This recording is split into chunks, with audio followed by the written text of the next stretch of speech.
মনসুকা ৩ নম্বর অঞ্চলের টাকা তছরূপের অভিযোগ। অঞ্চল পরিদর্শনে হাজির হলেন ঘাটালের বিধায়ক। ঘাটালের মনসুকা ৩ নম্বর অঞ্চলে গ্রুপের টাকা নয়-ছয় এবং বেশ কিছু হিসাবের ফাইল প্রধানের সঙ্গে গ্রুপ করে সরিয়ে দেওয়ার অভিযোগে সরব বিজেপি কর্মী সমর্থক সহ বিধায়ক শীতল কপাট।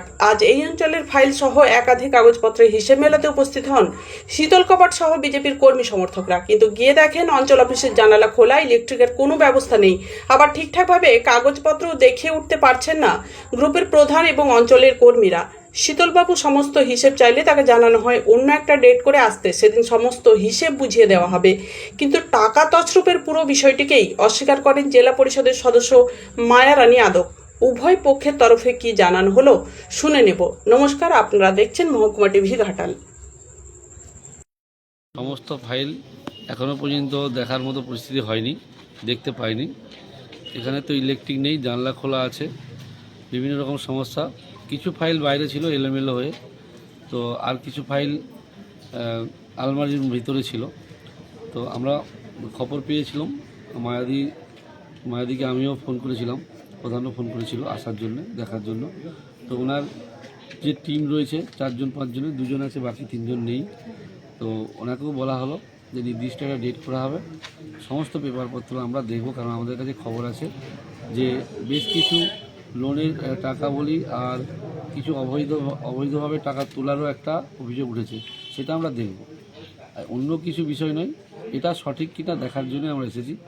তো আজকে সম্পূর্ণ হয়নি, আমরা 1 সপ্তাহের মধ্যে এটা ওনার সঙ্গে কথা বলে একদিন আগে জানিয়ে পুরোটা আমরা একটু দেখে নেব, এই জন্যই আসা। এরকম কথা কখনোই হয়নি। অভিযোগ উঠছে না, এটা পুরো ভুল অভিযোগ। আর কাগজপত্র সব কিছু পাওয়া আমরা যাচ্ছে। আমি বলি, আমরা 12 সাল থেকে যে আমরা সংঘ চালাচ্ছি, সংঘ সিএসপি, আমরা কখনোই আমরা বাড়িতে কোনো পেপার নিয়ে যেতাম না। সব আমাদের অফিস থেকে আমাদের প্রধান সহযোগিতা করে একটা রুম দিয়েছিল। তো এই রুমটাতে আমাদের সব কাগজপত্র থাকে, আমাদের এখানেই আছে। আর কখনো কাগজ সরাতে বলবোই কেন, আমাদের অসুবিধে নেই। তো প্রধানকে বলেছি যে কাগজ সরানোর কথা। না, এটা ভুল, পুরোটাই ভুল। আর কাগজপত্র এলোমেলো হয়ে পড়ে রয়েছেন কেন? না, কোথায় কাগজে একটা কাগজে তো এলোমেলো নাই, সব আলমারিতে গুছানো ছিল। কারেন্ট নেই, ইলেকট্রিক নেই, জানালা ফাঁকা, ওটা কাগজপত্র। হচ্ছে কি বারবার আমরা বলেছি, অভিযোগ তাহলে কি করেছি। সরানোর চক্রান্ত চলছিল? না, এরকম কিছুই নয়। সবই তো ফাঁকা, জানালা খোলা। না, ওরকম কেন খোলা আছে? কেন খোলা আছে সেটা বলতে পারি। এই আপনি রুমটা, তো দায়িত্বে ছিলেন। শুনুন, এই রুমটা যদি শুধু এসএসজি মহিলাদের জন্য হতো তাহলে আমাদের কন্ট্রোলের মধ্যে থাকতো।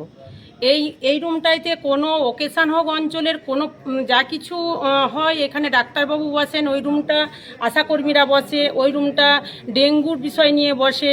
তো তার জন্য ওই রুমটা সবসময় খোলা থাকে, আমরা কখনো চাবিকাঠি হাতে আজকে নিই না। কি দেখতে চাইছেন ওনারা? ওনারা এসেছেন, ভালো কথা, ওনারা দেখতে চাইছেন, আমরা দেখাবো, আমাদের অসুবিধে নেই, কোনো অসুবিধা নেই। কি দেখতে চাইছেন? আমাদের যে এই দিদিভাই যেটা বললেন, আমাদের মাননীয় আমাদের ঘাটালের বিধায়ক সাহেব শীতলবাবু এসেছেন, উনিও আমাকে ফোন করলেন, উনিও বললেন যে এসে কাগজগুলো দেখাবেন, যে কে কে লোন নিয়েছে, কত লোন নিয়েছে, আমরা যত টাকা লোন নিয়েছি বা কাকে কাকে দিয়েছি। আমাদের তো এটা সবাই জানে যে এক ইয়ারে অডিট হয়, অডিটের রিপোর্ট দেখিয়ে দেবো, ইয়ার অডিট রিপোর্ট দেখিয়ে দেবো, বা একটা ইয়ারের অডিট হয়নি তারপরে আমাদের সব নথিভুক্ত কাগজপাতি সব কিছু আছে, আমরা দেখিয়ে দেবো, অসুবিধা হবে না। আপনার নাম? মায়া রানী আদক। আপনি কি এটা দায়িত্বে ছিলেন? না, আমি সম্পাদিকা, শোভানেত্রী আমাদের যে চম্পারানী মাল। আপনি কোন দায়িত্বে ছিলেন? আমি সম্পাদিকার পদে।